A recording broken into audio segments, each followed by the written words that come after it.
Hello nursing aspirant, I hope all are doing well. आप सब बहुत अच्छे होंगे और बहुत अच्छे से अपने एग्जाम की प्रिपरेशन कर रहे होंगे। और बहुत सारे अपकमिंग एग्जाम्स के भाई चक्कर में हम नॉर्सेट को तो भूल ही गए। क्या आपको याद है कि नॉर्सेट भी आपका 11 अप्रैल को होने वाला है?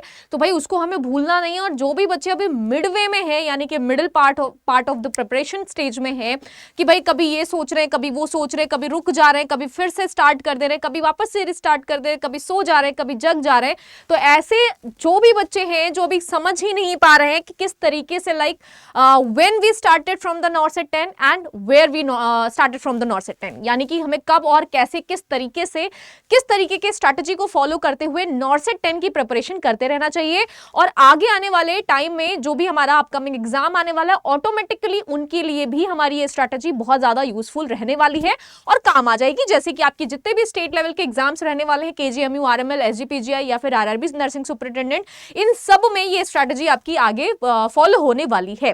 तो भाई स्पेसिफिकली यहाँ पे नॉर्सेट की बात की जा रही है, तो नॉर्सेट में आप सबको पता है कि नर्सिंग और नॉन नर्सिंग दोनों ही पोर्शन आने वाले हैं। तो चलिए बात करते हैं।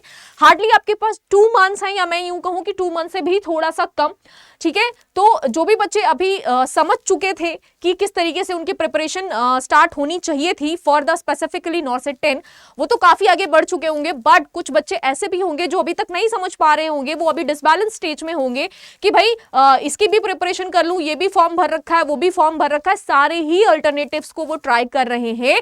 और जो उनका मेन गोल था, मेन मुद्दा था नॉर्सेट 10 को अप्लाई करके उनको अच्छे से ग्रैब करना, उसमें रैंक हासिल करना, उसमें वो कहीं ना कहीं थोड़ा पीछे रह गए। तो उनके लिए भी अभी भी देर नहीं हुई है। Every time you have to start from the basic. जब भी आप क्या करते हैं, किसी भी एग्जाम को अप्रोच करते हैं, तो आपको स्टार्टिंग से स्टार्ट करना बहुत इंपॉर्टेंट होता है। ये तो नहीं कह सकते कि 2 महीने में आप स्टार्ट करके या 2 महीने में आप तैयारी करके सिलेक्शन ले ही लोगे। बट बेटा जी, कभी भी कोशिश नाकाम या बेकार नहीं होती है। अगर आप आज भी लग के अच्छे तरीके से एक गोल को अप्रोच कर रहे हैं, तो उस गोल में आप बहुत अच्छे से क्या कर पाएंगे, क्वालिफाई भी कर पाएंगे और एग्जाम को नस्ते नाबूद भी कर पाएंगे। तो चलिए जानते हैं कि लास्ट 2 मंथ की प्रिपरेशन स्ट्रैटेजी अगर फंक्शनल वाइज देखा जाए तो किस तरीके की होने वाली है। तो इस वीडियो में हम बात करने वाले हैं, ठीक है भाई, आपके नॉर्सेट स्पेसिफिक 10 के प्रिपरेशन के बारे में। तो एज वी ऑल नो कि एम्स नॉर्सेट 10 की कंप्लीट सिलेबस जो रहती है वो रहती है आपका nursing plus non nursing subject, और नर्सिंग सब्जेक्ट में भी there are minor subject and also major subject as well. तो मेजर सब्जेक्ट्स में सबसे पहले तो ये जान लेते हैं कि कौन कौन से सब्जेक्ट्स होते हैं। जो भी बच्चे फ्रेशर्स हैं और जो अभी नहीं समझ पा रहे थे कि कौन कौन से सब्जेक्ट को हमें ज्यादा अच्छे से टारगेट करना चाहिए, तो here the classification of minor and major subject. Major subject के जो टॉपिक्स होते हैं वो सबसे पहले एफओएन, ठीक है, एमएसएन और CHN, MHN, paediatric, obs and gynae, these are the major subjects और मेजर टॉपिक्स जो आप बोल सकते हो कि नॉर्सेट के लिए सबसे ज्यादा अप्रोचेबल होते हैं। इन सब्जेक्ट को सबसे ज्यादा आपको टारगेट करना चाहिए। अब मैं बात करती हूँ कि कितने कितने दिन में, क्योंकि भाई जितना टाइम हमने ऑलमोस्ट वेस्ट कर दिया है उसको कवर अप भी तो करना है। तो उस कवरिंग के लिए आप बोल सकते हो कि एमएसएन और एफओएन, पूरा का पूरा एफओएन और पूरा का पूरा एमएसएन, जो कि एक दूसरे का अल्टरनेटिव ही रहता है, इन सब को एनाटॉमी के साथ आप क्या कर सकते हो, यहाँ पे मैं एक +1 सब्जेक्ट ऐड कर दूंगी, एनाटॉमी एंड फिजियोलॉजी भी, ठीक है। एनाटॉमी एंड फिजियो भी आप क्या कर सकते हैं, इसके साथ कवर करेंगे। और इन टॉपिक्स को आपको हार्डली 10 डेज में कवर करना है, ठीक है। इसको भी स्ट्रेटेजाइज आपको करना पड़ेगा और इनमें से भी वो टॉपिक्स निकालने पड़ेंगे, छांटने पड़ेंगे जो आपके एग्जाम्स के पॉइंट ऑफ व्यू से बहुत इंपॉर्टेंट रहते हैं। और वो एग्जाम का जो स्पेसिफिक टॉपिक होता है वो आपको कैसे पता चलेगा बेटा, तो वो आपको पीवाईक्यूज से पता चलेगा कि पीवाईक्यूज में आने वाले अभी जितने भी आपके रिसेंट के एग्जाम हो रखे थे नॉर्सेट 9 तक, उसमें कौन कौन से सब्जेक्ट से किस किस टाइप के क्वेश्चन ज्यादा पूछे गए हैं।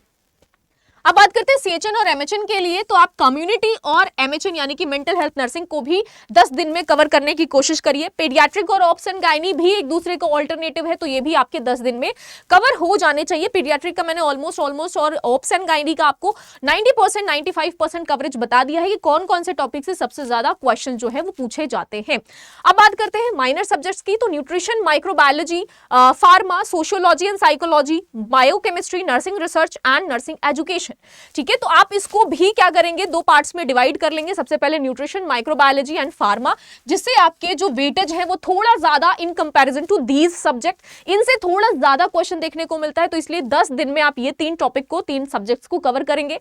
अनदर क्या करेंगे आप, sociology, psychology, biochemistry, nursing research and nursing education, ठीक है। इन जो पार्ट्स हैं, ये जो डिवाइडिंग पार्ट्स हैं, माइनर सब्जेक्ट्स हैं, इनको अनदर 10 डेज में आपको क्या करना है बेटा, रिवाइज कर लेना है और आपको देख लेना है, ठीक है। अब बात करते हैं नॉन नर्सिंग, ठीक है, last but not the least, non nursing subjects में general knowledge, general English, general intelligence और अर्थमेटिक एबिलिटी, इसको आपको हार्डली 10 डेज में क्या करना है, ऑल ओवर कवर करना है, ठीक है। ऑल ओवर आपको हार्डली 10 डेज लेके कवर कर लेना है। अब बात करते हैं कि क्या हमारे ये जो हमने 10 डेज में डिवाइड कर रखा है, क्या इतने पढ़ने से सिलेक्शन हो जाएगा? तो कभी नहीं होगा बेटा। इसके साथ साथ आपको क्या करना है, रिवीजन भी करते रहना है। तो यहां मैंने अगेन आपको एक स्ट्रैटेजी बताने की कोशिश करी है कि नर्सिंग मेजर पार्ट का रिवीजन, देखो सबकी तैयारी करने का तरीका जो है बेटा वो अलग अलग होता है। आप किसी टॉपिक को उठाते हैं और उसके साथ उसका एमसीक्यू प्रैक्टिस करते हैं, that is also okay. But कभी कभी क्या होता है कि हम पढ़ सब कुछ लेते हैं, आफ्टर दैट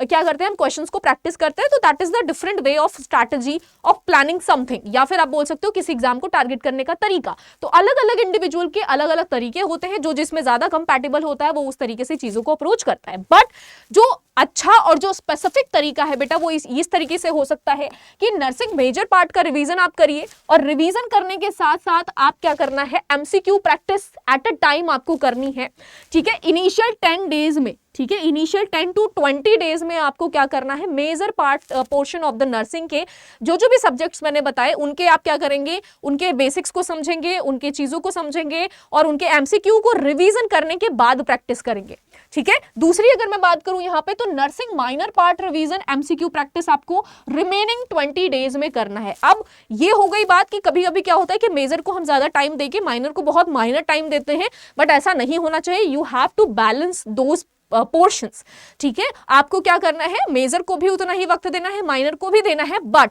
स्ट्रैटेजी ये होनी चाहिए कि मेजर में क्या क्या अप्रोच करना है और माइनर में क्या क्या अप्रोच करना है। That is the strategy of targeting some exams, okay.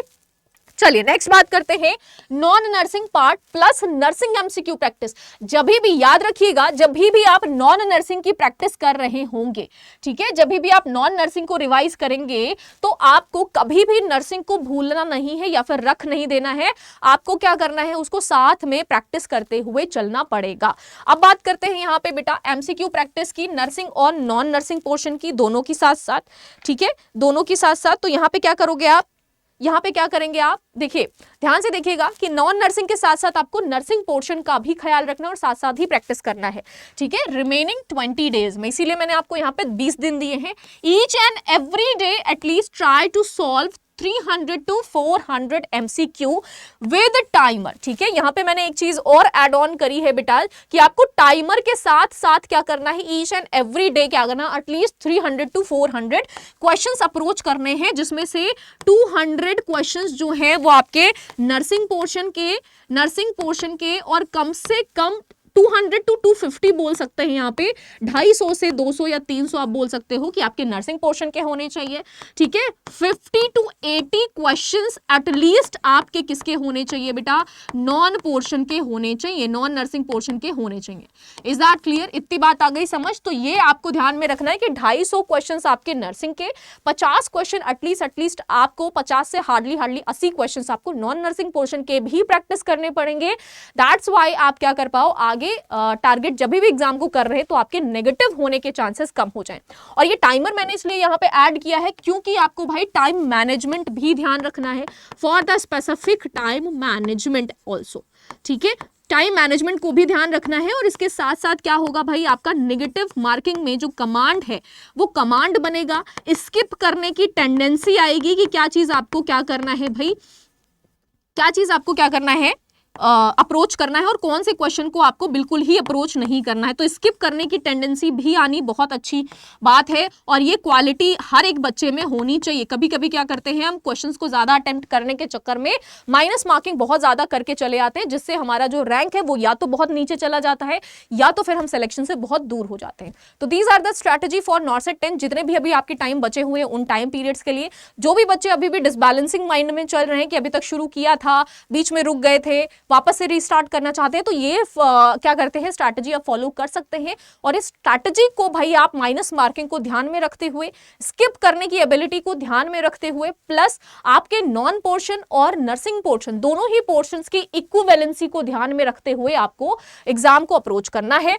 अब जो बच्चे भाई नए हमारे साथ जुड़ रहे हैं, अभी भी जुड़ रहे हैं, जुड़ना चाहते हैं आगे आने वाले अपकमिंग एग्जाम्स के लिए, उनको मैं यहाँ पे बता देना चाहती हूँ कि जो भी आपकी क्या रहने वाली है बेटा, आने वाले जितने भी आपके वेरियस एग्जाम्स हैं, लाइक आपका EMRS का डिस्क्रिप्टिव फेज हो गया, ठीक है, EMRS का डिस्क्रिप्टिव आपको टियर 2 का एग्जाम देखने को मिल रहा है, ठीक है। अभी DSSB की वैकेंसी आपने देखने को मिली, DSSB की वैकेंसी जो है वो आ रही है, ठीक है। या फिर जो भी बच्चे हैं यहाँ पे कौन से, जो जिन्होंने KGMU, RML, SG, PGI ये सब अप्लाई करके रखा है, बट अभी तो एग्जाम का कुछ ऐसा ऑफिशियल नोटिफिकेशन आया नहीं है, बट इन वो सब चीजें अलग है बेटा, आपको अपनी तैयारी पे फोकस करते रहना है। एग्जाम जब भी ऑफिशियली अनाउंस होगा आपको यहां से वो चीज बता दी जाएगी, बट बिफोर दैट आपको अपने आप को कंप्लीट तैयार करना है। जैसे होता है ना कि किसी युद्ध में, युद्ध लड़ने से पहले महारथी अपने आप को फिजिकली और मेंटली बहुत अच्छे से तैयार करता है, तो आपको भी अपने आप को फिजिकली उतना स्ट्रांग बना लेना है, मेंटली उतना स्ट्रांग बना लेना है कि जैसे ही वो युद्ध अनाउंस हो वैसे ही आप आक्रमण करने के लिए तैयार हो जाएं और फतेह हासिल करने के लिए तैयार हो जाएं। ओके, तो यहां पे मैं थोड़ी सी चीज बता देती हूं कि जो भी बच्चे हमारे साथ नए जुड़ रहे हैं वो यहाँ पे बेटा नर्सिंग अड्डा क्या कर सकते हो, आप यहाँ पे टाइप करके यहाँ नर्सिंग पे आके आप क्या कर सकते हैं, नर्सिंग महापैक नाम का एक बैच है जिसमें आप all over the subjects, all over the exams को टारगेट कर रहे होंगे, चाहे वो स्टेट लेवल का एग्जाम हो, चाहे वो सेंट्रल गवर्नमेंट लेवल का एग्जाम हो रिगार्डिंग नर्सिंग, नर्सिंग ऑफिसर। तो आप नर्सिंग महापैक को इनरोल कर सकते हैं और ये इनरोल करने के लिए आप कुछ इस तरीके से इंटरफेस देखेंगे, ठीक है, जो आपका अमाउंट रहता है 2998 रुपीज। अगर आप यहाँ पे बाय नाउ पे क्लिक करते हैं एंड यहां पे कूपन कोड ऐड कर सकते हैं YT54। अब ये YT54 कूपन कोड अप्लाई करने के बाद ये जो अमाउंट है वो अमाउंट आप थोड़ा माइनर में देखेंगे और वो रहेगा आपका 2738 रुपीज। स्पेसिफिकली जो भी बच्चे किसी स्पेसिफिक बैच के लिए टारगेट कर रहे हैं, एग्जाम को टारगेट कर रहे हैं, लाइक आपका क्या हो गया, RRB नर्सिंग सुपरिटेंडेंट, RML हो गया, बिहार स्टाफ नर्स हो गया, नॉर्सेट हो गया, ठीक है। तो RRB for example RRB nursing superintendent के लिए आप तैयारी कर रहे हैं तो भारत वंदे भारत नाम का अंत्योदय बैच नर्सिंग अड्डा ने आप सबके लिए बनाया है, जो आपके लिए अभी फ्रेश बैच है। जो भी बच्चे अभी तक भी इनरोल नहीं कर पाए हैं, नए हमारे साथ, हमारे स्ट्रीम के साथ, हमारे प्लेटफॉर्म के साथ जुड़ना चाहते हैं, अपने कॉन्सेप्ट को बहुत अच्छे से बूस्टअप करना चाहते हैं और अच्छी तैयारी के साथ आगे बढ़ना चाहते हैं, तो वो RRB नर्सिंग सुपरिटेंडेंट के इस बैच को इनरोल कर सकते हैं, जो भी हाल फिलहाल 31 जनवरी से स्टार्ट की गई है। यहां पे अगेन मैं आपको बता देती हूं कि बाय नाउ पे क्लिक करने के बाद ये अमाउंट जो आपको देखने को मिलेगा वो देखने को मिलेगा something 2299 rupees, but you have to click on the pay now and आपको क्या करना है बेटा, ये तो पे नाउ का ऑप्शन आ जाएगा यहाँ पे, बट आपको कुछ नहीं करना है, आपको क्या करना है यहाँ पे, ठीक है। चलो जी, पेमेंट अगर आप करते हैं तो पेमेंट कुछ इस तरीके से आपका यहाँ पे हो जाएगा, बट यहाँ पे हम पेमेंट नहीं करके हम सिर्फ अप्रोच कैसे करते हैं वो चीज को जानते हैं। ओके, तो यहाँ पे देखिएगा भाई, चलो जी, यहाँ पे RRB नर्सिंग सुपरिटेंडेंट में अगर आप वंदे भारत को इनरोल करना चाहते हैं तो आपको क्या करना है, बाय नाउ पे क्लिक करना है एंड उसके बाद यहाँ इंटर कूपन कोड, अगेन मैं रिपीट कर रही हूँ, YT54, ठीक है। YT54 अगर आप अप्लाई करते हैं तो ये आपको ऑफर के साथ 2099 रुपीज में मिल जाएगा, जो कि अपने आप में ही लीस्ट अमाउंट है बेटा। You have to enrol in these batches और अपने कॉन्सेप्ट को और बूस्ट करिए, प्लेटफॉर्म के साथ जुड़िए, ताकि आपको अच्छे से एक बेसिक तरीके से लेके कॉम्प्लेक्स तरीके से तैयारी कैसे की जाती है, कैसे सब्जेक्ट्स को अप्रोच किया जाता है, कैसे तैयारी करनी चाहिए, क्या क्या स्ट्रैटेजी होनी चाहिए, इन सारी चीजों के रिगार्डिंग आपको चीजें आगे पता चल पाए। जो भी अपकमिंग वैकेंसीज आ रही हैं 2026 की या ऑफिशियली अनाउंस कर दी गई हैं, उनकी तैयारी के बारे में सिर्फ सोच रहे हो तो सोचने से तो सिलेक्शन नहीं होगा। You have to try at least once, एक बार आपको ट्राई करना पड़ेगा और आपको विश्वास दिखाना पड़ेगा कि भाई आप जो हैं, आप अपने आप में वो जज्बा देखते हैं, आप अपने आप में वो बात देखते हैं कि आप नर्सिंग ऑफिसर बन सकते हैं।